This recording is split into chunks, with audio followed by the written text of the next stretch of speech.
Welcome back to Conservative American Predictions. I know I've posted a lot today and I apologize for that. However, this is a very important video that I needed, do. It's a very important poll that was released and this is just it matters a lot for 2024. So, if you don't know, the Ann Sesler poll, she is one of the most highly regarded pollsters in Iowa, in fact in the entire nation. Her poll dropped tonight. And it is pretty surprising. And I'm not going to lie, it took me completely off guard. I was not expecting this result, and I am quite worried. Most of you probably know I am a Trump supporter. I try to stay unbiased, but I am, and it does worry me for his chances. However, again, I'm going to try to stay as unbiased in this video as possible because I really do just want to break down what this means and what could happen because of this poll. Now, the two main possibilities are that Harris is winning in a landslide, or this Ann Sesler just ruined her entire credibility. Like, she has no more credibility after this election. It's one of the two. Because, as you can see here, Kamala Harris is leading by 3 points in this state. This is Iowa. This isn't some battleground state. This isn't, some shock poll. This isn't some random poll that you see and you're like, oh, well, that's stupid. No, this is the gold standard of polls in America. This is, you go back to 2020. This is what it showed. 2020. This was Iowa. Trump was leading the averages by 1.3 on election day. Every poll showed it being a close margin, but the Sesler poll showed it being Trump plus 7. He ended up winning the state by 8 points. They were 1 point off in 2020. There's just no discrediting that they are a very accurate pollster. This was 2020, 8.2%. They're off by 1.2% if you round. If you go to 2022, let's go to 2022, why not? And check their Senate poll. As you can see here, Grassley was leading the average by 9.6. A lot of polls had it being, decent margin. The Des Moines Register, 12 points. What was the margin out of Iowa in 2022? 12 points. I don't remember if they released a gubernatorial poll. We can check real quick. As you can see here, the governor race in 2022, Kim Reynolds was leading by 16. The Des Moines Register had her up by 17, and she won by. Give it a minute here so it can load. She won by 19 points, so it was a 2-point underestimation. So as you can see, it tends to underestimate Republicans. And that is one thing I do want to point out. It does underestimate Republicans. 2020 underestimated Republicans. 2022, it somewhat underestimated Republicans. 2016, they underestimated Republicans by 2. So they do have a history of underestimating Republicans, but still, a 3-point lead for Kamala Harris on the presidential level is insane. That is unheard of. Look at this. You go back to when Biden was in the race. Trump was leading by 18 points in the same poll. And the first poll between Trump and Harris, Trump was leading by 4. Harris is now leading by 3. So this is just a crazy, crazy poll. And you might be asking, okay, so how would Harris even win the state by 3 points? That is a terrific question. And I really do not have the answers to that.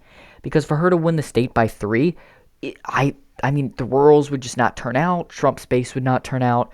Harris would have to do so well in Johnson County, Lynn County, Black Hawk County, Story County, Polk County, especially Story, Polk, Johnson, and Lynn counties. She would do so well in Scott County. She would do well in it.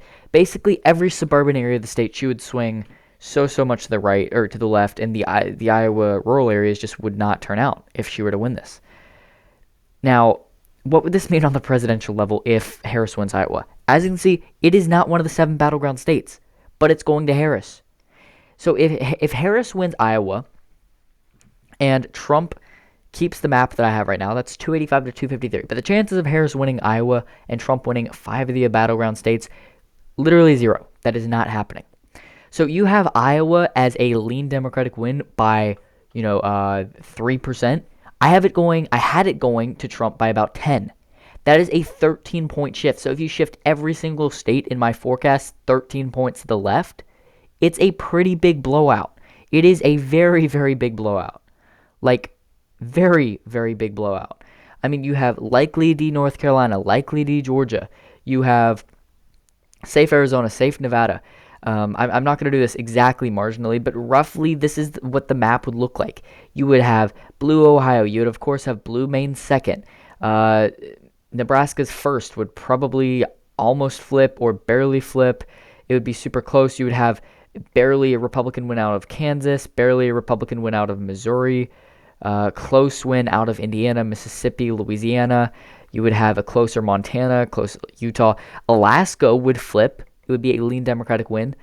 Texas would flip. It would be likely or lean. Florida would be pretty close. It would be a tilt Republican win. So, like, this is a dream scenario for Kamala Harris. If she wins Iowa by a lean margin, it is a landslide for Harris. There is no coming back from that.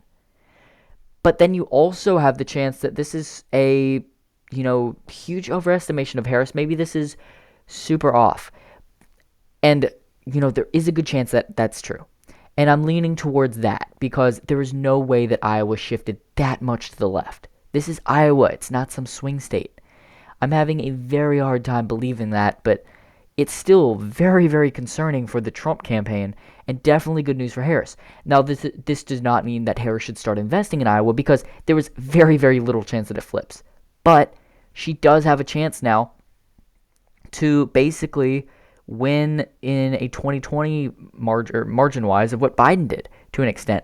She could do, I mean, if we get more or less the same map that Biden did in 2020 in the non-battleground states, let me fill that out real quick, then that already puts Harris at a good electoral lead. It already gives her a strong standpoint, and it would definitely be good for her if she could keep likely margins in some of these states. And yeah, let's say Iowa is a likely win for Trump. Let's say that he wins there. You're still gonna see. I mean, if that poll is at all right this year, then you're gonna see a pretty big effect nationwide. I mean, most other polls in Iowa had it being close. Some even had it going to Biden. It went to Trump by 8 points. The poll had it 7 points. So clearly it does understand, like it's a very good predictor. It's a very good tool to understand how the race is going to go. And because it was an 8-point win, because the poll had it 7 points, you could tell that the election was going to be closer than expected. Well, this year, I really don't know what to think. So if this is the map from, this is the map. If that poll from Ann Sesler is true, then Harris is probably going to be doing pretty well in the Rust Belt. She could win Wisconsin by a tilt margin, Michigan by a lean margin, Pennsylvania by a tilt margin, and she wouldn't even have to worry about the Sun Belt. She could still lose Iowa. She could still lose Georgia. She could lose Arizona. She could even lose Nevada. But I mean, I even had it going to Harris before this. So this is definitely good news for Harris. And as of now, if you do want my honest take on this, I do think it's completely bloating her numbers. I'm still going to stick with a Trump plus 8 margin of victory out of Iowa. Worst case, it's probably 5 to 7 points for Trump. It is not flipping. But this is still good news for Harris at the very least, and definitely is going to shake up my final electoral map, which I'm actually about to film right after this, and it will be releasing tomorrow. But again, this is the gold standard of Iowa polls, and they have it going lean Democrat. So something is up. Again, one of two things is happening. Harris is winning in a landslide, or Ann Sesler is, she's not going to have any credibility after this election. Anyways, I hope you did enjoy this video. Comment down below what you think about this poll and where you think that the race is headed, and I'll see you guys in the next video.